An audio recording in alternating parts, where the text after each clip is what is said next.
It is true that I made a horror film in the 1980s with Ken Russell, but I don't think I horrified anyone in that film except with the quality of my acting. Ladies, verbally acknowledge, please. What have you been looking for? What have you found? Scary.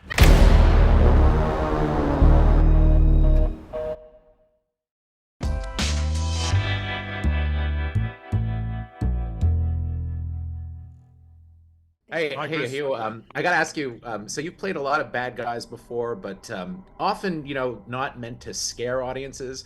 This is the first time that I think you've kind of played a bad guy that's meant to terrify. And I was just wondering what it was like for you jumping back into the horror genre, because it's been a really, really long time since you did a movie like this, right? It is true that I made a horror film in the 1980s with Ken Russell, but I don't think I horrified anyone in that film except with the quality of my acting. I kind of like Lair of the White Worm. I'm not gonna lie. A lot of dope heads do. Guilty as charged. Yeah. JoBlo. There you go. Well, speaking of horror, I have to say, Sophie, you're one of the, right now you're kind of turning into, I think, one of the icons of the genre. And I just wanted to ask you, for you, what is it that draws you to the genre so much? Because you are kind of becoming this horror mainstay in a great way. Thank you. I grew up loving horror. I grew up making films I watched 28 Days Later, and that had the biggest impact on me. That me and my twin would make zombie movies. So I want to see them. Oh, there are lots. Oh, I've seen them. Yeah, she's They're seen. great. Yeah, very One day impressive. they'll be leaked. Yeah.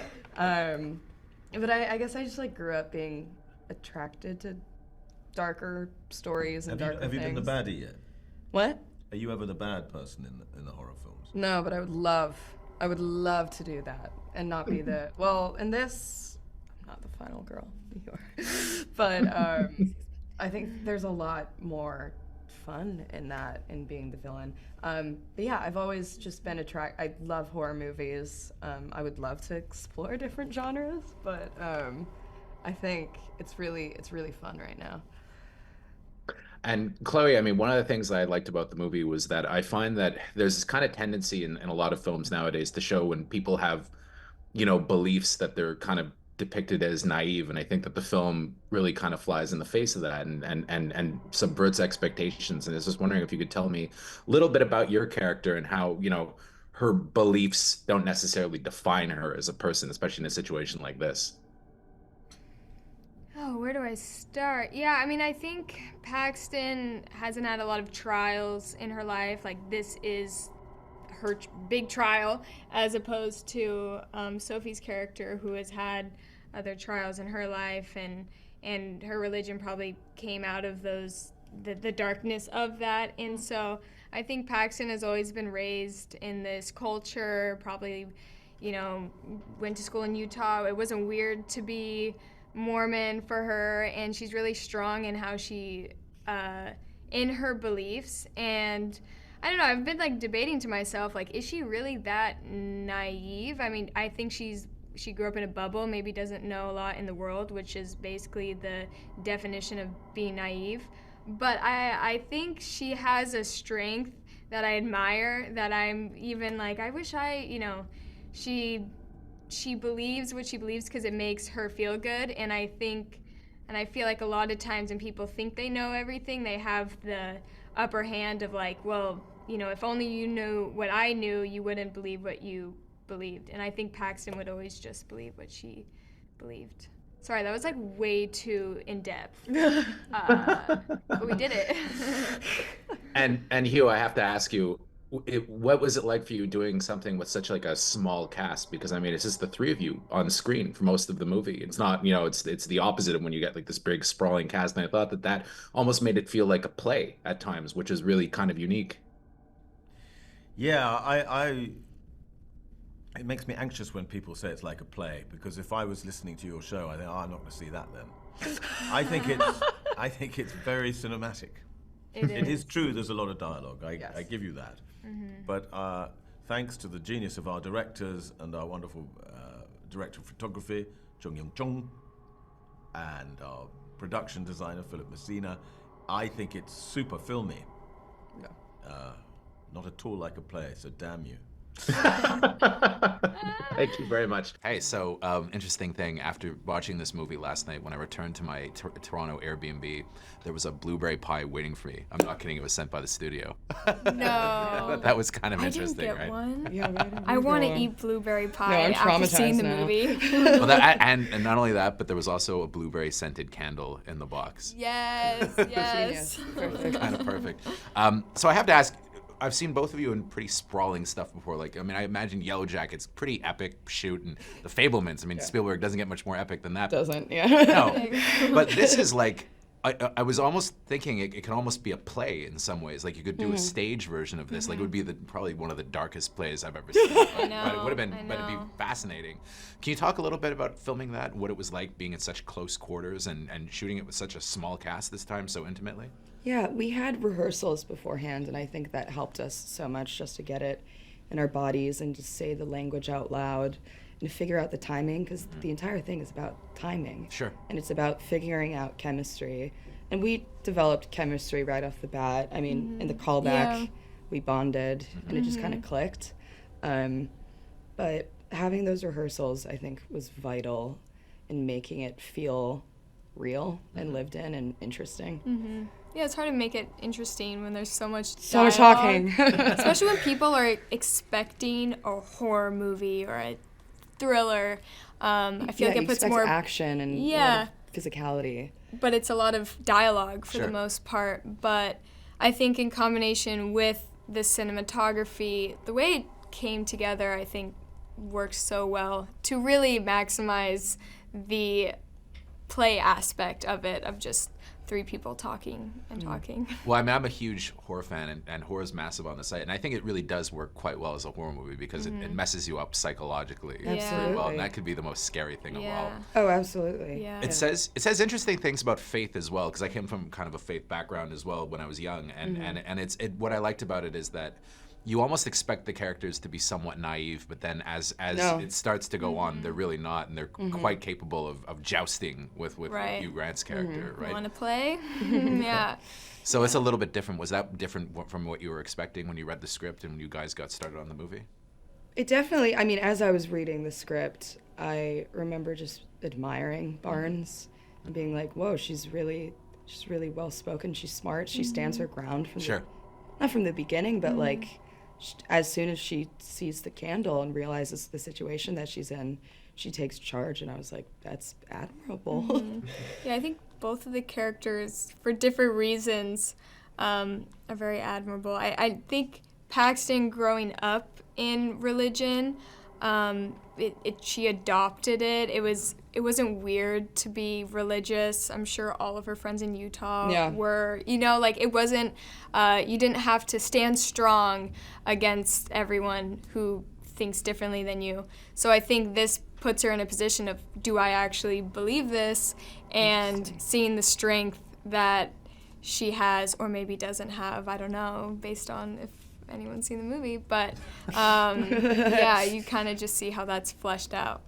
I have to say also, Hugh Grant was pretty awesome in his first foray into horror, I guess. Right? Yeah. I heard that he did a B movie, Layer of the White. Yeah, that's what someone just yes, said. Yes. Which I remember, I saw it on Shudder for like a second. Yeah. Yeah. So like Shouldn't bring that up. speak not of it. I think he wasn't keen on talking about that, but yeah. So, That's funny. and you have a great background in horror, though. Oh, yeah. You're Yeah. like a vet at this point. Yeah. Yeah. Do you have to give him some kind of training or something like that? No, I mean, he could do anything. I was learning from him, just watching him, and he was doing such like interesting choices that nobody really expected. It was exciting to watch him. Yeah. Well, I mean, I feel like people stereotype Hugh Grant to a certain extent, right? We always think of him as kind of like the Love Actually guy, but he's actually had quite a varied career. But I love that movie so me much. too, yeah, of course. I mean, he's wonderful at those roles as well. Yeah, I know. But I mean, I This thought is a different side. And he was really amazing. exciting for him. He's fantastic. It's a very layered performance. Yeah, he's so good. so.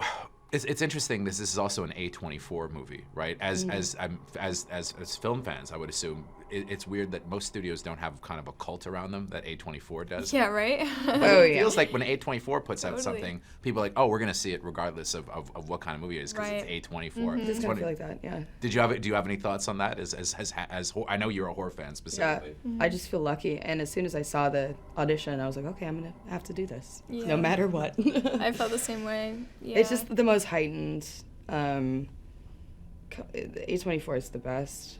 They're very director-driven, and so there's not a lot of.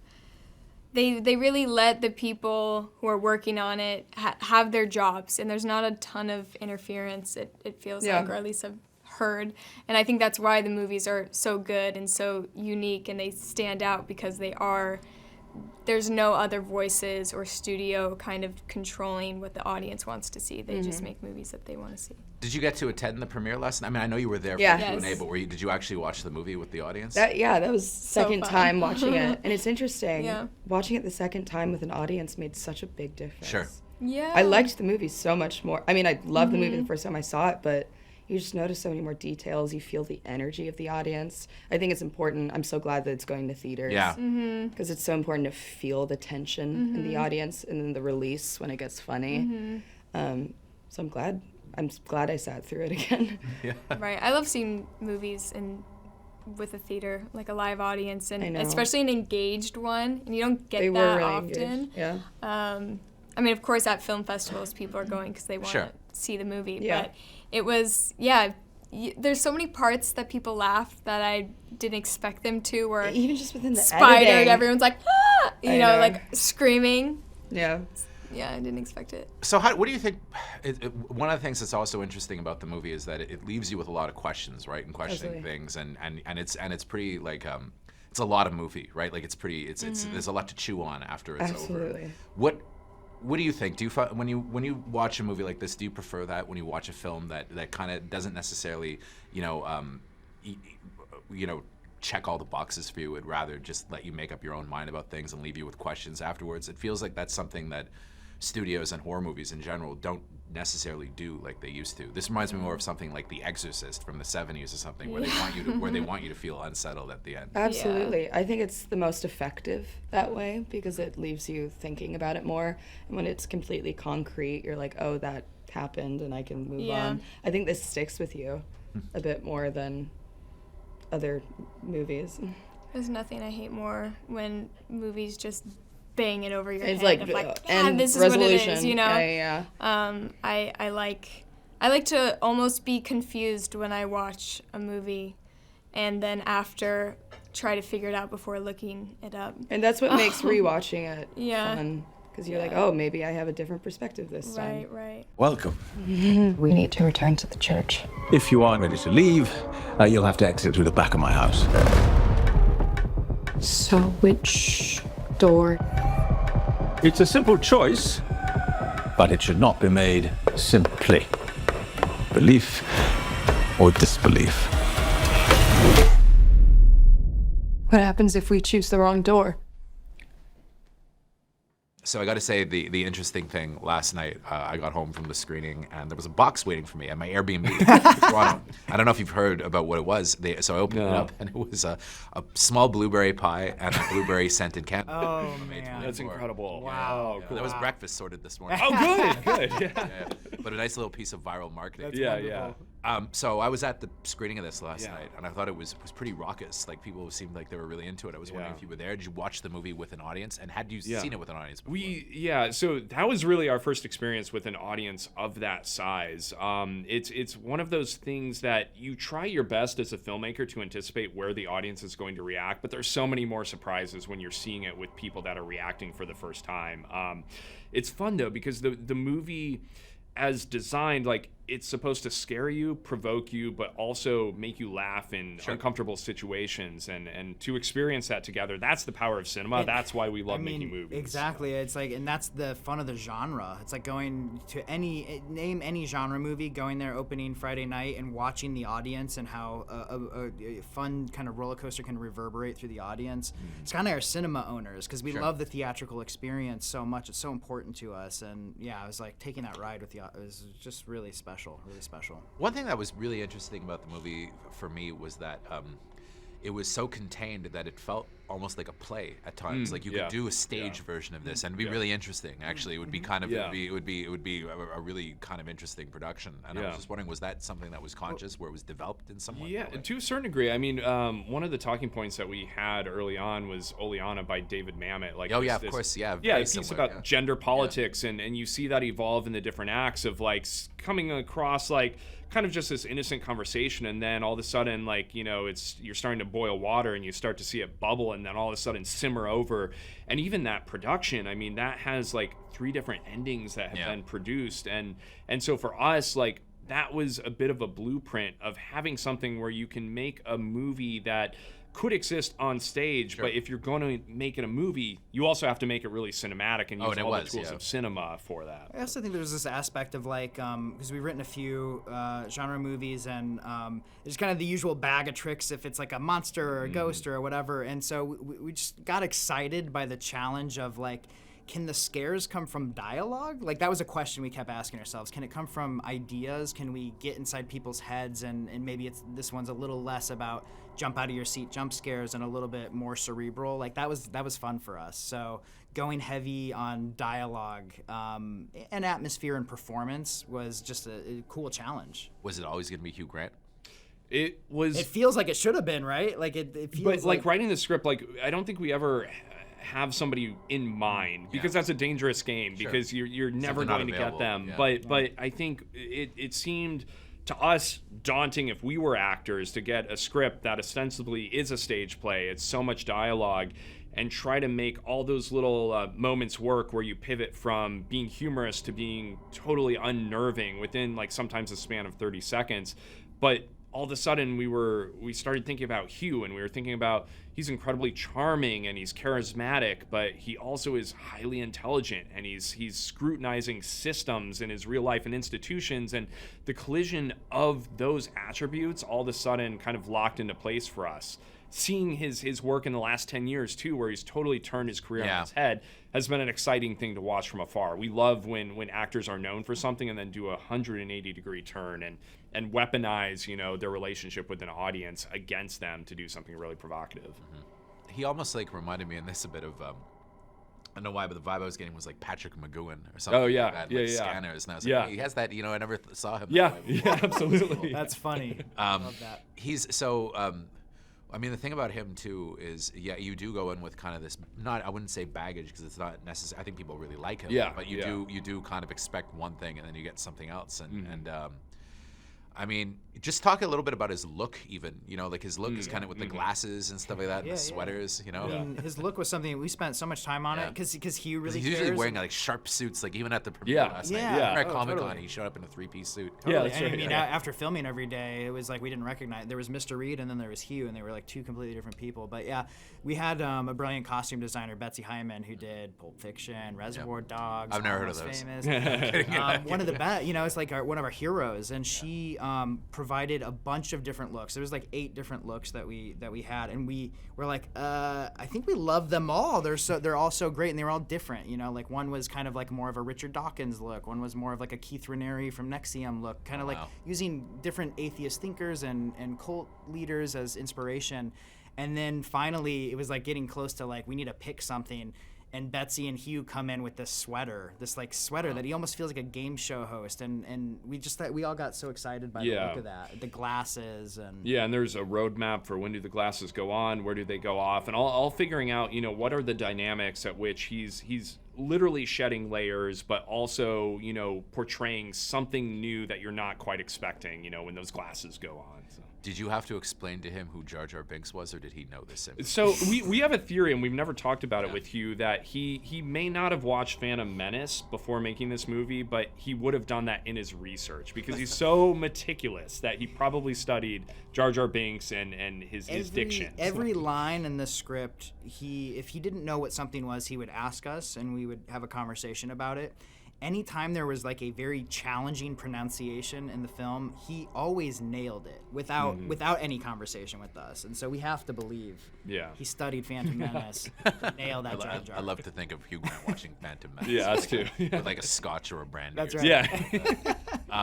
So the interesting thing about the movie too is the way it challenges faith. So I'm like a lapsed Catholic, I guess you could say. Yeah. And it was interesting to watch it, like, you know, raise those kind of theological questions, you know, and I liked that the girls, the Mormon missionaries, I feel like in another movie they would have been presented as naive, and they're not necessarily. It's not that they're not naive, but they're you know, they're very, you know, excellent thinkers. You know, and they have an inner strength that's kind of not what I was expecting. I thought that was interesting. Oh, that's great. I mean, I think this movie really is there to show a spectrum of different beliefs, and I think each of these characters represent somebody that's at a different point in their journey in a belief system. And for us, it always came back to authenticity with the Mormon missionaries. I mean, we have family members that are Mormon, we have friends that are Mormon, and so much of doing the research for this film was making sure that it felt grounded and it felt representational as well. Yeah. Well, it wasn't like making fun of Mormonism or anything like that.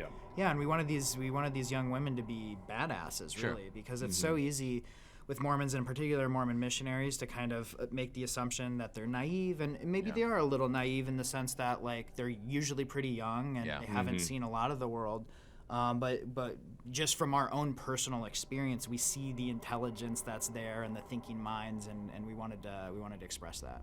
So I gotta ask about casting Sophie Thatcher and Chloe East as well. I mean, Sophie Thatcher I find is kind of developing almost into like a horror final girl classic, right? But then Chloe East was a really interesting choice too, because I had only really seen her in The Fabelmans. And it was that was kind of cool. It was a really like really competitive, like a lot of brilliant actresses. Some of our favorites working today were raising their hands to play these roles, but we kind of wanted to do a rigorous like casting process and see what was out there. We had an early look at Sophie because we wrote The Boogeyman, and we saw early cuts of that movie, and we're like, wow, she's so good. She's so good. So we had a lot of confidence in what she was capable of. And Chloe was somebody who we kept coming back to, and we kept going, like, we talked with our casting director, Carmen, we're like, this girl's she's nailing the missionary thing, the cadence, the sound of the voice. She sound like this very specific sound that a lot of missionaries have when they're from Utah specifically, this tone and this accent almost, this Utah accent. And we had no idea that she was raised Mormon, but we kept coming back to her because that truth was so obvious. And also, like, Chloe has this kind of she's just very funny. Yeah. And it seems very natural. She's just a funny person. Like, she's just hilarious. Taco Bell plays, you know, a little bit of a part in the movie, and during like one of her final callbacks, she actually brought in Taco Bell, and we were like, wait, is this because of the script? And she's like, what are you talking about? And so she just naturally had this inclination towards just being authentic and true to herself, and that's, you know, a part of her that you see on screen. And it's really, really exciting to see. One thing that's interesting too is that this is an A24 movie, and I can't ever think of another studio that had the cult following that A24 has. But so what's it like working with them? Like, because I have to feel like this isn't necessarily something that would have been necessarily easy to get made at a conventional studio. One thing I wanted to say, the cult-like following, it's like there's an argument to be made that A24 is a cult, and they're a religion. A pretty cool cult. Very cool. We're members. We're members of I this guess cult. I have too. And we've been fans for years. But as a studio, I mean, they could not be more filmmaker friendly, open and collaborative. I mean, it feels like what we as students of cinema read about in like the days of like the 70s or something, and working within like this looser studio system where it's a conversation to be had. It's not like mandates or fitting into a box or like just playing to conventions or what the audience just needs to be satisfied to walk out the door and then forget about the movie 5 minutes later. Like, they want to provoke and they want to expand and take bold swings, and that's exciting to us as filmmakers, because that's always where the fun discoveries happen. Well, and they also give their movies legitimate theatrical releases. Absolutely. Too. And I feel like that's something, you know, it has to be a bummer if you make a movie like this that's meant for the big screen and then it goes to streaming, right? Yeah, it's that's true, what's and we're in weird times because like theatrical is like, we're constantly like, it's dead, it's alive, it's dead, it's alive, you know, and it's like, and we're such advocates for the theatrical experience, and to be working at the studio, understands the importance of that. So. I mean, a movie like this, you know, again, watching it at the festival here is exciting because it's provoking the audience in a way that we feel like when we were kids going to, you know, movies on Friday and Saturday nights, like you get to see genre movies with an audience and you feel that energy there. And so to have this movie in theaters couldn't be more exciting. It's just not the same. I'm curious how you feel, but like, you know, there's a lot of amazing stuff on Netflix, and I watch Netflix all the time, but like when you're watching a movie and you've got your phone out at the same time, are you really watching the thing? Yeah. That's what I wonder about. Yeah. You know, it was well. The sad thing is, yesterday I saw a movie that I really liked here, when I looked at it at the end, it was like Amazon Prime was distributing. Oh, really? it, Okay, stuff yeah. like that. But it's like shot 235 to 1 scope. yeah. It's like action and stuff. Yeah, you want to see it in a specific. Absolutely. You know, it's meant for theaters, but Yeah. it had to have been conceived for theaters too. But it's going to streaming, and it's a weird place that we're in now. No, it totally is. heartbreaking It's every time. it's one of the things, like our side project for the last few years has been building this art house theater called the Last Picture House in our hometown of Davenport, Iowa, and it all stemmed from the idea that like movies are best communicated when you're watching with an audience, and sometimes there's movies that we take for granted that we were introduced to on like VHS or TV or DVD, and you only see on the small screen, but once you see it on a big screen, it's transcendental, and I think that is an experience that we are so beholden to, and there is a great amount of people that I think understand the importance of cinema on a big screen, and it's something that needs to perpetuate. Yeah, and then there's a generation that maybe doesn't understand that because it's not obvious, but if we can give them that experience, they can feel it. It's a tangible, real thing. Yeah. But horror fans support the big screen. Oh, they do. Yeah. That's Yeah. the difference. Right. They're the only true. audience that reliably will support the big screen. Absolutely. It's one thing that we see at our own theater, where anytime we put on like a horror film, I remember we programmed The Shining like back in last December, It's a and great one to watch in theaters. it was so cool. And there were people that actually had never seen The Shining before at all, and they got to experience on the big screen for the first time. And when you see somebody go through that experience, you realize how important the big screen is. What are you guys showing? Are you showing DCPs? Are you showing prints? We do both. We have 35 and DCP. So yeah. In Montreal, we have a theater that shows just those 35. Oh, nice. Yeah. Wonderful. Yeah. A friend who has a collection of 35s actually. Oh, Wonderful, that's wonderful. amazing. That's so cool. Which Yeah. is like, but those are illegal to own though, so he has to. Yeah. be Exactly. about it. Yeah. All right. Well, it was really cool talking to you guys. Oh yeah. Thank you Likewise, so yeah, much. pleasure. Appreciate it.